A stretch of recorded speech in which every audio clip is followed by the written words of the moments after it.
శివగామి అంటున్నావు పోతున్నావు. చెంగమ్మకి ఎక్కి వదులుకుంటూ పుట్టాను అప్పుడే పుట్టేశాడా? కొంచెం నిక్కీ చెప్పండి ఆ విషయం ఏంటో, షాక్లో ఉన్నాడు మరి.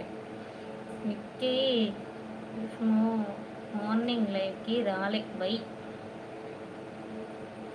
నేనైతే ఇవాళ బిజీగా ఉన్నా ప్రసన్న, అసలు యూట్యూబ్లో లేని ఇవాళ. ఇప్పుడే వచ్చిన. చెంగమ్మకి నిఖిల్కి కొడుకు పుట్టాడు. కొడుక్కి దినేష్ అని పేరు పెట్టుకోండి. ఇప్పుడు చూడు మార్నింగ్ లైవ్. చెంగమ్మకి నిఖిల్కి కొడుకు పుట్టాడు. అమ్మకి అస్సలు లెక్కలు రావు, ఒక ముద్ద పెట్టమంటే 10 ముద్దలు పెడుతుంది. అమ్మ నేనంటూ లేని నన్ను తెచ్చుకొని 9 నెలలు కడుపులో దాచుకొని ప్రాణాన్ని రూపాన్ని పేగు తెంపి జన్మనిచ్చింది. అవును, దీన్ని మళ్ళీ చూద్దాం. అమ్మకి అస్సలు లెక్కలు రావు, ఒక ముద్ద పెట్టమంటే 10 ముద్దలు పెడుతుంది. అమ్మ నేనంటూ లేని నన్ను తెచ్చుకొని 9 నెలలు కడుపులో దాచుకొని ప్రాణాన్ని రూపాన్ని పేగుని తెంపి జన్మనిచ్చింది. సూపర్. అబ్బా చెంగు ఉంది. ఇంకా కలరా? అమ్మకి ఇవ్వడమే తప్ప అడగడం రాదు. అవును ప్రశ్నమ్మ, నేను లేచిన టైము 11 మార్నింగ్, 6:30కి పడుకున్న చెల్లెమ్మ. చెంగమ్మకి నిఖిల్కి కొడుకు పుట్టాడు. ప్రశ్న చెల్లి మీరు కూడా వెళ్ళారా? చూడొద్దా మరి? మీరు ఇంతమంది వెళ్తున్నారంటే ఒకసారి చూసి రావద్దా ఎలా ఉందో? అందుకే చూసి వచ్చినాం అంతే.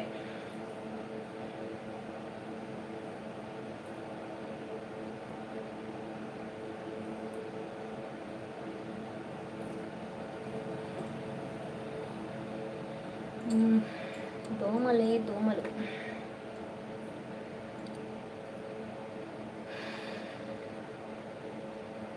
మార్నింగ్ ఇక్కడ చెంకి బాబు పేరు చెంకి. ఓ చెంగమ్మ నుంచి నిక్కిలో నుంచి చెంకి పెట్టిరా? ఎవరు పెట్టిన వాళ్ళు? దినేష్ పెట్టిందా? దినేష్ బ్రో, జాతకం కూడా చూపించకపోయావా బ్రో?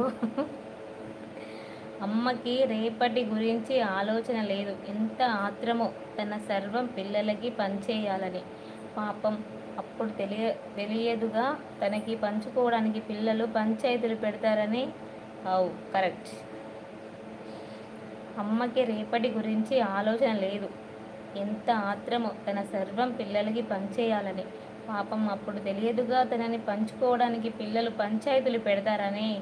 వావ్ ఇప్పటిదైతే అదే జనరేషన్. అయితే మీ కొడుక్కి నల్లగా ఉంటాడా తెల్లగా ఉంటాడా? పోలికలు నావే, నా అందరివి ఉన్నాయా? ఓ ఫిక్స్ అయిపోయినావా నిక్కి? నువ్వు కూడా చూపించాను బ్రో, నీ గుణమే వచ్చిందని. అయ్యి బాబోయ్ సరిపోయింది. పోలికలు కూడా నీవే బ్రో, ఘోరం. వామ్మో అసలు వద్దు ఆ పోలికలు వనికి. మీరు సముద్రానికి చిన్న వీరుడా? సరిపోయింది బాబోయ్.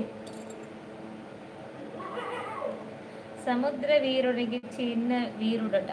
ఏంటి నిక్కి ఒప్పేసుకున్నావా? ఘోరం ఇది.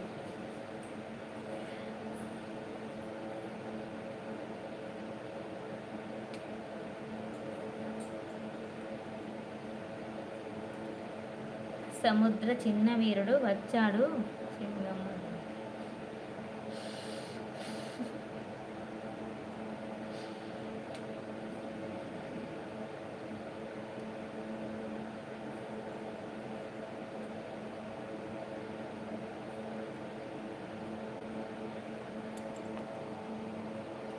ఇల్లంతా వెతికానమ్మా, తన కష్టాలని కన్నీళ్ళని మాకు తెలియకుండా ఎక్కడ దాచి ఉంటుందా అని. ఎక్కడ కనిపించలేదు. బహుశా ఇక్కడొక్క చోట తెలివి తెచ్చుకొని మళ్ళీ మనం దూరలేని కడుపులో దాచుకొని ఉంటుంది.